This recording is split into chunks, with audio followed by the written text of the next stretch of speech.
2 సంవత్సరాల చూస్తున్నారు రాష్ట్ర ప్రజలు. ఇక ఓపిక పట్టేటట్లు లేరు. ఈ రోజు మాకు డాక్టర్ గారు చెప్పినట్టు తిరుగుబాటు చేసే కార్యక్రమం మొదలైతే ఉంది. ఎందుకంటే ఈరోజు చూశారు, యువత అంతా మీ చేతిలో ఉంది. మీ ఓపిక ఎంత ఉందో ఈరోజు తెలుస్తా ఉంది. మీ ఓపిక దాటిపోయిందంటే ఈ కూటమి ప్రభుత్వానికి నూకలు చెల్లినట్లే అని చెప్పి కూడా ఈ సందర్భంగా నేను మనవి చేసుకుంటా ఉన్నాను. ఎక్కడ కూడా ఎవరికి న్యాయం జరగలేదు. రైతులు అల్లాడిపోతున్నారు. రైతులు పొగాకు రైతులు కానివ్వండి, మిర్చి రైతులు, మరి ఈ యొక్క మొక్కజొన్న రైతులు ఎవరు చూసినా కూడా గిట్టుబాటు ధర లేదు.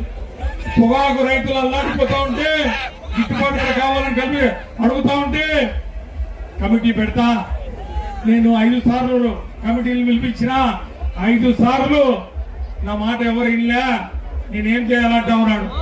ఒక ముఖ్యమంత్రిగా కుర్చీలో కూర్చున్న వ్యక్తి కంపెనీ వాళ్ళని పిలిపించి రేట్లు ఎందుకు తగ్గిస్తున్నావు, పెంచు అని చెప్తే 5 సార్లు చెప్పినా కూడా వినలేదంటే ఆ ముఖ్యమంత్రి ఆ కుర్చీలో కూర్చోడానికి అనర్హుడు అని చెప్పి ఈ సందర్భంగా నేను మనవి చేసుకుంటున్నా.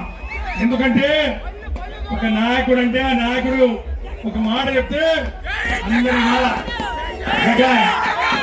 మెడికల్ కాలేజీలు 17 మెడికల్ కాలేజీలు శాంక్షన్ చేసి సగంలో కట్టించి ఎలక్షన్లలో మరి పరాజయం పాలి మరి మీరు వేరే వారిని నమ్మి ఎన్నుకుంటే 11 సీట్లుగా పరిమితం అయితే పక్కన కూర్చున్నంత మాత్రాన ఈ కూటమి ప్రభుత్వం, ఈ దగా ప్రభుత్వం ఆ మెడికల్ కాలేజీల్ని పప్పు బెల్లాలాగా అమ్మేయాలని టెండర్లు పిలిచి, ఇదిగో ఈ medical college Markapur medical college నీకు, ఇదిగో ఈ పల్నాడు మెడికల్ కాలేజీ నీ బామర్దికి, ఇదిగో విజయనగరం కాలేజీ నీకు నీ బావకి అని తెలుగుదేశం పార్టీ నాయకులు, ముఖ్యమంత్రి స్వయాన ఈ మెడికల్ కాలేజీలు నడపడం మా చేత కాదు, ఈ ఆసుపత్రులు నడపడం మా చేత కాదు, ఇవి మేము టెండర్లు వేసి బయటికి ఇస్తామని చెప్పి టెండర్లు వేస్తే ఏమైంది? జగన్ అన్న ఒకటే అన్నాడు, ఖబర్దార్ పేద ప్రజల కోసం నిర్మించినటువంటి మెడికల్ కాలేజీలు, పేద ప్రజల కోసం నిర్మించినటువంటి ఆసుపత్రులు, పేద ప్రజల కోసం ఇస్తున్నటువంటి మెడికల్ సర్వీసెస్, వీటి మీద ఎవరైనా చేయబడిందా? ఎవరైనా టెండర్ వేసినాడా?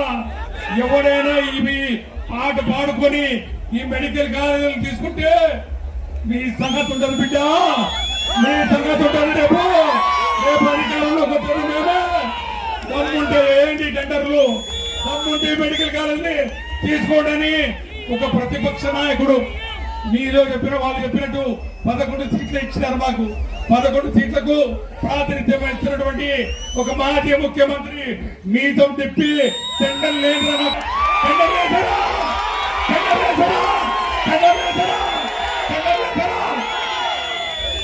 మరి ఈయన ముఖ్యమంత్రి అయ్యి నేను 5 సార్లు మీటింగ్ పెట్టినా, 5 సార్లు వాళ్ళని పిలిచి చెప్పినా, 5 సార్లు వాళ్ళతో ముచ్చటించిన, వాళ్ళు కంపెనీ వాళ్ళు కొనాలంట, ఈ రేట్లు 16,000 అంట, 30,000 36,000 ఇంకా రావు చెప్తా ఉంటే ఎంత సిగ్గు చేయటం మీరు ఒక్కసారి ఆలోచన చేయండి.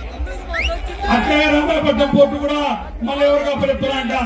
ఇంకా జగనన్న అల్టిమేటం ఎలా మళ్ళా మీ తిప్పి జగనన్న ఎవర్రా రామాయపట్నం పోర్టు తాగేది, ఎవర్రా టెండర్ వేసేది రండ్రా అంటే ఒక్కడొస్తే నేను రాజకీయ సన్యాసం చేస్తా, నేను రాజకీయ సన్యాసం చేస్తా అంటే మీ సందర్భంగా నేను అమలు చేసుకుంటా ఉన్నా.